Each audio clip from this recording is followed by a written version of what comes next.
अस्सलाम वालेकुम नाज़रीन, प्रोग्राम पॉलिटिकल टॉक के साथ मैं हूं कौकब फारूकी। आज हम प्रोग्राम में बात करेंगे, पाकिस्तान ने भारत को पहला सरप्राइज जो है वो दे दिया है और वो सरप्राइज क्या दिया है वो हम सबके सामने है।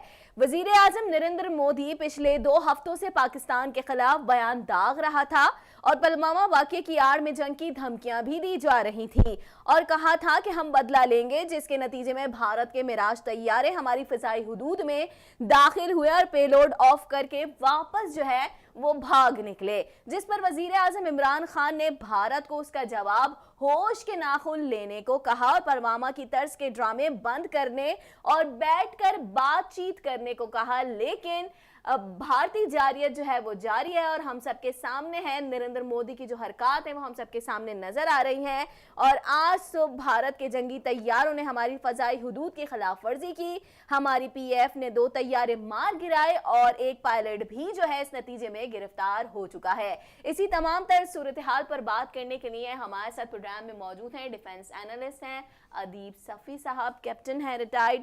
बहुत शुक्रिया आप हमारे प्रोग्राम में आए। सूरत हाल जो है वो आपके सामने है, क्या लग रहा है आपको, क्या लगता है, कैसे देखते हैं कि पाकिस्तान ने भारत को जो है पहला सरप्राइज जो दिया है वो कैसा दिया? और आपने पहले भी देखा होगा इस तरह के वाकयात जो हैं वो होते रहे हैं, लेकिन अब जो आज का वाकया है उस पे आप क्या कहेंगे? जी बिस्मिल्लाहिर्रहमानिर्रहीम। ज़रूरी यह है कि पहले नरेंद्र मोदी जिसका आपने जिक्र किया था उसका पस मंज़र हम अपने देखने वालों को बताएं। इनका ताल्लुक बेसिकली आरएसएस है जो कि एक टेररिस्ट ऑर्गेनाइजेशन है और इनकी तमाम तर परवरिश और नक्शोनुमा इसी माहौल में हुई। तो एक बहुत ही टेररिस्ट माइंड के ये लोग हैं, ये हजरत है और इसी एजेंडे के तहत ये इलेक्शन में आए और उस वक्त बड़े धूमधाम से इन्होंने एंटी मुस्लिम राइट्स करवाए और सारा कुछ किया और उसकी बुनियाद पर आवाम ने इनको वोट दिया। ये भी ये ज़रूरी निशानदेही करने की ज़रूरत है कि नरेंद्र मोदी साहब प्राइम मिनिस्टर बनने से पहले यूरोप में और अमेरिका में इनका दाखिला ममनून था। अच्छा। इनको चूँकि ब्रांड किया हुआ था कि इस किस्म की हरकत करते हैं तो ये इनका वहाँ पर दाखिला ममनून था, इनको पर्सनल नॉन ग्राटा बनाया हुआ था। लेकिन जब एक दुनिया की इतनी बड़ी डेमोक्रेसी अवाम उनको वोट दे के प्राइम मिनिस्टर बना देती है तो फिर मजबूरन इनको वेलकम किया गया और इनको बहैसियत प्राइम मिनिस्टर तमाम तर प्रोटोकॉल दिया गया। लेकिन जहनीत वही है। लेकिन नरेंद्र मोदी जो है ना वो जूं की तू ही जहनीत के मालिक हैं और अपनी गीदड़ भपकियों से जो है वो बिल्कुल बाज ही नहीं आ रहे हैं, आप देख सकते हैं। जी हाँ, और पिछले कोई ख़ास तौर पे जब से वज़ीर आज़म इमरान खान ने अपना ओहदा संभाला है ये बहुत ही तकलीफ़ का बायस है नरेंद्र मोदी के लिए। बज़ाते ख़ुद वो बड़े क्लोज से नवाज़ शरीफ के घर प्राइवेट मेहमान के तौर पे आते रहे और इनके अपने घरेलू मरासिम भी उनके साथ थे। तो फिर तो इस तरह पाकिस्तान में जो है वो अमन का रास्ता निकालने पे कोई हर्ज तो नहीं था कि फिर अमन की सूरत हाल जो है वो इनको इख्तियार करनी चाहिए थी ना? क्या वजूहात हैं, किस बिना पर जो है वो इस तरह से दोबारा से हालात हम सबके सामने हो गए? बहुत मुनासिब सवाल है कि क्यों जब दोस्ती थी तो क्यों नहीं, तो क्यों लेकिन नहीं वो दोस्ती परवान चढ़ी? वो दोस्ती परवान से चढ़ी, बिल्कुल चढ़ी। अच्छा। लेकिन वो ज़ातियात पर मबनी थी। नवाज शरीफ का क्या फ़ायदा था, नरेंद्र मोदी का क्या फ़ायदा था? इनकी फैमिली बिजनेस थी, इनकी तमाम इन्वेस्टमेंट थे और अगर आपको याद हो तो इनके बारे में इंडियन टेलीविज़न से कई दफ़ा जो उनके एनालिस्ट थे उनका we have lot of investment in Nawaz Sharif, diplomatic and political investment in Nawaz Sharif। तो इनकी काफ़ी आवभगत की जाती थी, फैमिली की शादी भी हुई है उनके सिलसिला में। तो ये ज़ाती दोस्ती थी, मतलब ये पाकिस्तान पर जी पाकिस्तान का इसमें कोई भला नहीं था बिकॉज पाकिस्तान के ख़िलाफ़ काम करते रहे नवाज शरीफ। तमाम जो कि उनकी टेन्योर है ये बहुत ही जो वक्त गुजरेगा और आप लोगों को इससे आ गई होगी, ये बड़ा ताज्जुब होगा कि भाई ये कैसे हुआ कि ये एक वज़ीर आज़म पाकिस्तान जो है वो हिंदुस्तान का यार है और हिंदुस्तान के लिए काम कर रहा था। खैर वो इस वक्त मौजू नहीं, मौजू बहस ये है कि फिर जिसने जैसा किया उसने वैसा भुगता भी और भुगत रहे भी हैं। तो मोदी साहब को इस बात की चूँकि तकलीफ है तो इसलिए उन्होंने कहा कि भाई हम पाकिस्तान को सबक सिखाएंगे कि हमारे दोस्त को तुमने क्यों मोदी साहब क्या पाकिस्तान को सबक सिखाएंगे? पाकिस्तान ने तो वो कहते नहीं है जैसा मुंह वैसा तमाचा। ठीक है, तो ये उस तमाम गिरर भपकियाँ चली थी और दोबारा अब चूँकि उनका इलेक्शन अप्रैल में होने वाले हैं, तो ये अगेन इलेक्शन कैंपेन का एक हिस्सा था कि किसी तरीके से मैं ऐसे हालात पैदा कर दूं कि आवाम को फिर से वो उस फ्रेम ऑफ माइंड में ले आऊँ जहाँ मैं दोबारा इनसे वोट हासिल कर सकूँ। तो बेसिक छोटी सी क्या कहते हैं सोच रखने वाले इंसान की ये अप्रोच थी कि मैं दोबारा जीतूँ, लेकिन उसमें मेरे ख्याल ये हद से गुजर गए हैं, वो चीज़ क्रॉस कर ली जो कि इनको समझनी चाहिए थी कि अगर हम यहाँ से आगे बढ़ेंगे तो ख़तरा है। जो इन्होंने ये समझ रहे थे कि हम कमजोर हैं, हाँ। और हम बस इन्हीं की तरह गीदड़ भपकियां जो है वो सुना रहे हैं। और अगर ये हमने बहुत दफा इनको दिखाया कि हम अमन का रास्ता अपनाना चाहते हैं, दोस्ती का हाथ बढ़ाना चाहते हैं, आओ बैठकर कुछ बात करते हैं, लेकिन जो कि तू सूरत हाल है वो आदत इसलिए बिगड़ गई थी क्योंकि नवाज शरीफ के टेन्योर में इस तरह के बहुत सारे वाक़यात हुए। हाँ। अब इस वक्त तफसील में जाने की जरूरत नहीं, बट आपको भी याद होगा बहुत सारे वाक़यात हुए जहाँ पर उन्होंने अपनी सुप्रीमेसी कायम कर ली, पॉलिटिकल और डिप्लोमेटिक सुप्रीमेसी, हर तरीके से दबा दिया पाकिस्तान को, और पाकिस्तान दबता रहा बिकॉज ऑफ। लेकिन पाकिस्तान ने भी तो आज दिखा दिया ना कि हम अपना दिफा करना जानते हैं। अब वो आदत से मजबूर होकर उन्होंने हरकत की, लेकिन यहाँ से जैसे इमरान साहब ने कहा कि हम जवाब देंगे, और जवाब दिया उन्होंने, और बहुत मुअस्सर जवाब दिया।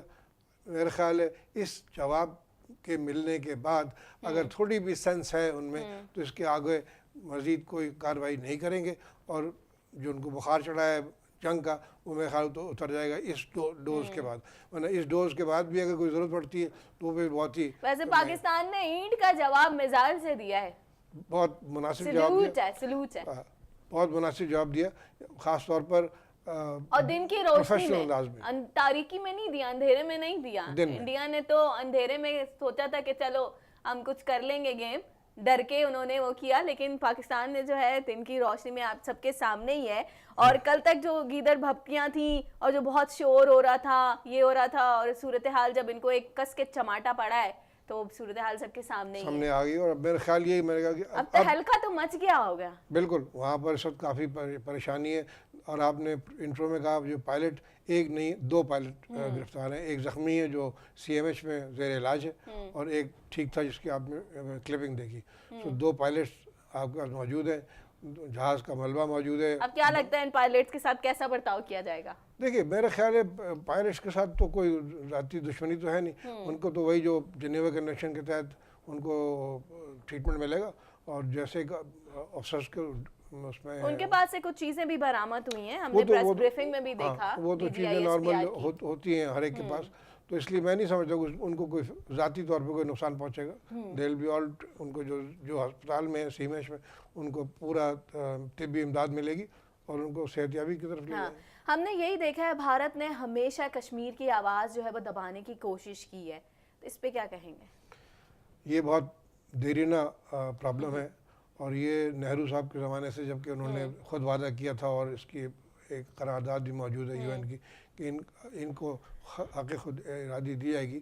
तो हिंदुस्तान उस वक्त से अब तक कितनी दफ़ा इस पर मुकर चुका है और कितनी दफ़ा इस पर नज़रअंदाज किया, लेकिन उसमें ज़रूरी है कि थोड़ी भी चीज़ समझी जाए।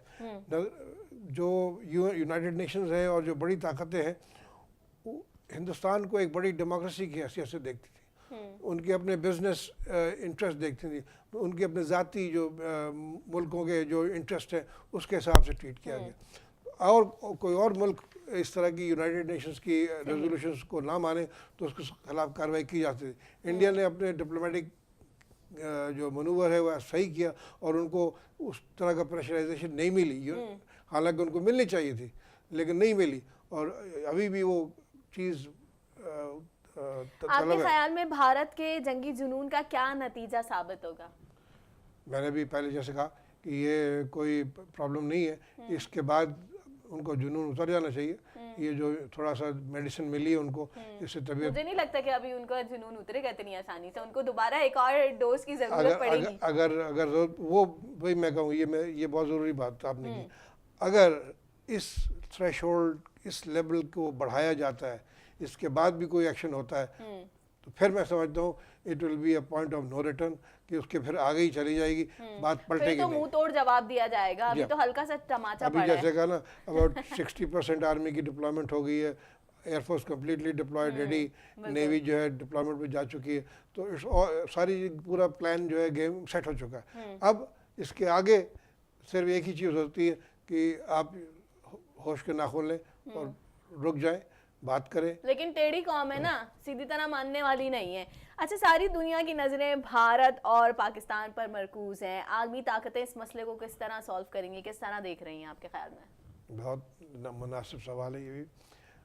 इस वक्त मैं समझता हूँ यूनाइटेड स्टेट्स और यूनाइटेड नेशंस, यूके, फ्रांस, जितनी भी बड़ी ताकतें हैं, सबके लिए ये बड़ा लहम फिक्रिया है कि ये दो न्यूक्लियर पावर्स, जो कि जंग अजीम के बाद न्यूक्लियर कभी भी जो भी ताकतें रही उनमें आपस में कभी इस किस्म की नौबत नहीं आई है, ये पहली दफ़ा ये we are heading towards that.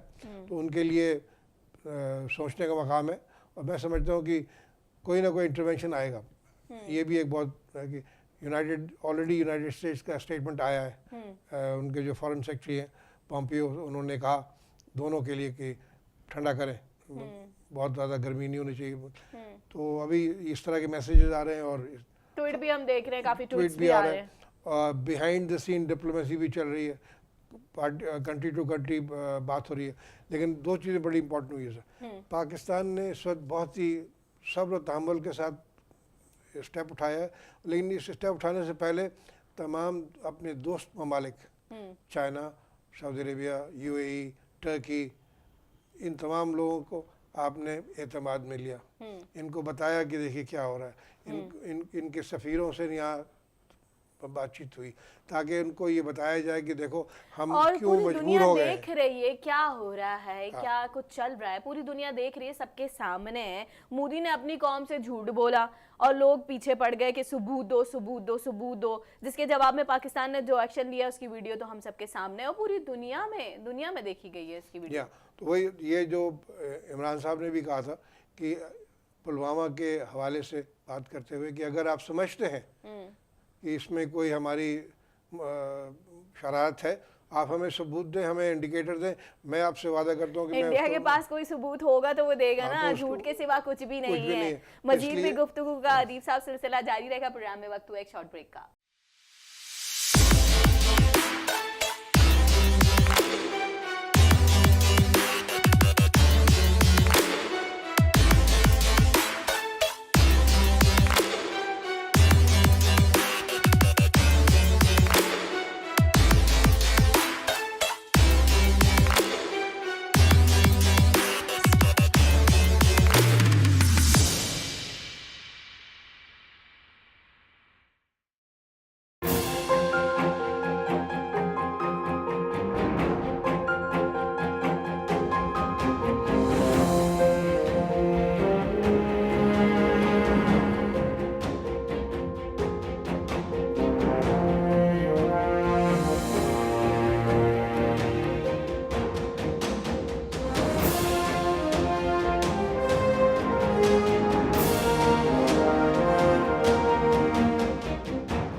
Technology में आपके हम कदम।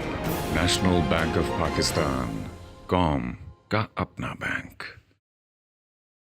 नेशनल बैंक ऑफ पाकिस्तान, कौम का अपना बैंक।